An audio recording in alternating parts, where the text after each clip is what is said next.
अस्सलाम वालेकुम। मैं मलिक रियाज़ हूँ। आप यूट्यूब चैनल देख रहे हैं। आज हम नमाज की फजीलत के हवाले से डिस्कस करेंगे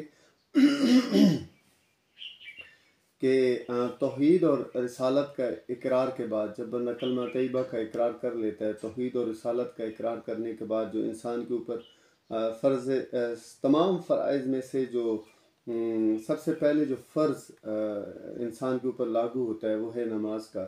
और नमाज की फजीलत बहुत ज़्यादा है।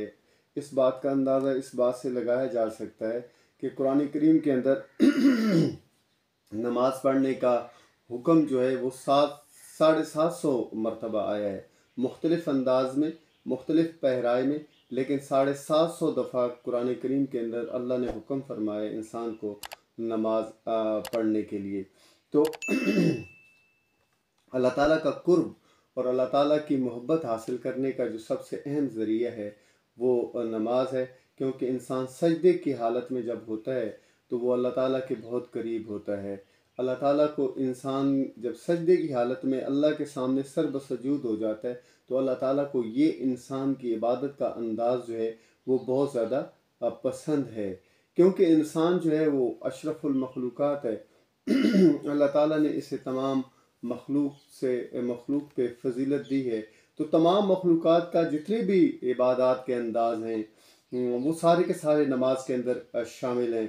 जैसा कि क़याम है, रुकू है, कौमा है, जलसा है। इंसान नमाज के अंदर दुरूद पाक का विर्द भी करता है, अल्लाह ताला की हम्द व सना भी बयान करता है और अल्लाह से दुआ भी करता है उसके कुर्ब को हासिल करने के लिए।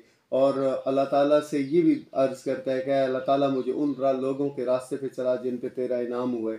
तो अल्लाह से अपने इनाम की भी दरख्वास्त करता है और उन लोगों से दूर रहने की भी दरख्वास्त करता है जिन पे अल्लाह का गज़ब हुआ है। तो ये सारा नमाज के अंदर बहुत ही खूबसूरत अंदाज़ है, बहुत खूबसूरत अल्फाज हैं। अगर नमाज के अल्फाज के ऊपर भी गौर करे तो इंसान जो है अल्लाह के कुर्ब को पा लेता है। तो ये सारी जो है अंदाज हैं इबादत के, जो सारे के सारे नमाज के अंदर शामिल हैं। कहा जाता है जी कि एक रवायत के मुताबिक के फ़रिश्तों की 10 सफ़े हैं जो मुख्तलिफ़ किस्म की इबादत के अंदर मशगूल है। एक अगर फ़रिश्तों के एक ग्रोह अगर सजदा कर रहे हैं तो वो सारी उम्र ता क़यामत सजदे में होगा। अगर रुकू कर रहा है तो वो रुकू के अंदर होगा। अगर कौमी की हालत में है तो उसमें होगा। जलसा की हालत में है तो उसी में क़यामत तक होगा। उसको अगले स्टेप के आने के लिए उसकी इबादत का वो हिस्सा नहीं है। लेकिन जब इंसान नमाज के लिए खड़ा होता है तो वो सारे के सारे ये सारी की सारी चीज़ें जो अरकान है उसके नमाज के अंदर शामिल हैं। तो वो इंसान की इस इबादत के अंदाज पे रश्क करते हैं कि इंसान कितना खुशकिस्मत है। तो उसको अल्लाह ने उसकी नमाज के अंदर ही सारे के सारे जो अरकान है वो दे दिए। हम तो सिर्फ एक अरकान के ऊपर जो है ना, एक रुकन के ऊपर ही हमने जो है ना वो सारी उम्र इबादत करनी है अल्लाह ताला की। तो अब नमाज की फजीलत अपनी जगह है। नमाज पढ़ने से इंसान को अल्लाह का कुर्ब हासिल होता है। जो लोग नमाज के लिए इंसान को बुलाते हैं, जो मुअज्जिन हैं, उनकी बहुत बड़ी फजीलत है। आज़ान देने वाले की बहुत बड़ी फजीलत है। अल्लाह के महबूब हजूर नबी करीम अलैहिस्सलाम का फरमान मुबारक है कि जो क़यामत के दिन सबसे ऊंची गर्दनें होंगी वो मुअज्जिन लोगों की होंगी। जो लोग आज़ान दिया करते थे उनकी गर्दनें मतलब वो सबसे ऊंचे दर्जे पे होंगे। वो बहुत ही जो है वो लोगों के अंदर आला मकाम होगा उनका क़यामत के दिन, ठीक है। और सबसे दूर से नज़र आ रहे होंगे कि ये लोग वो हैं जो आज़ान दिया करते थे। तो जो शख्स इस यकीन के साथ कि मैं अल्लाह का कुर्ब हासिल करूँगा, अल्लाह मुझे जो है ना अपनी ख़ास अनायतों से नवाजेगा, तो इस यकीन के साथ आज़ान का जवाब देते हुए मस्जिद के अंदर जाता है तो वो भी सीधा जन्नत में जाएगा। ये भी एक रवायत के मुताबिक एक इंसान के लिए खुशखबरी है।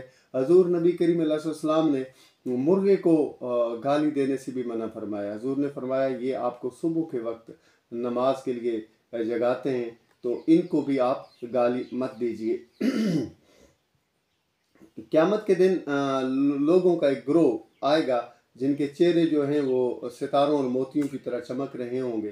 तो वो एक जुमात आएगी फरिश्तों के सामने।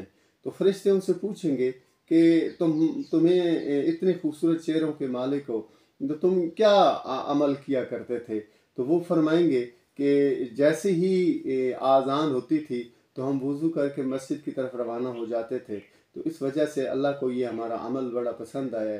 तो अल्लाह की रज़ा की खातिर हम ये लोग किया करते थे, तो अल्लाह को ये बड़ा पसंद आया, तो अल्लाह ने हमें इनाम से नवाजा है। तो जो अल्लाह ताला फरिश्ते जो है वो उनको मुबारकबाद देंगे और उनको जन्नत का मुजदा अता कर देंगे। उसके बाद फिर एक जमात और आएगी जिनके चेहरे जो हैं वो चाँद की तरह चमक रहे होंगे।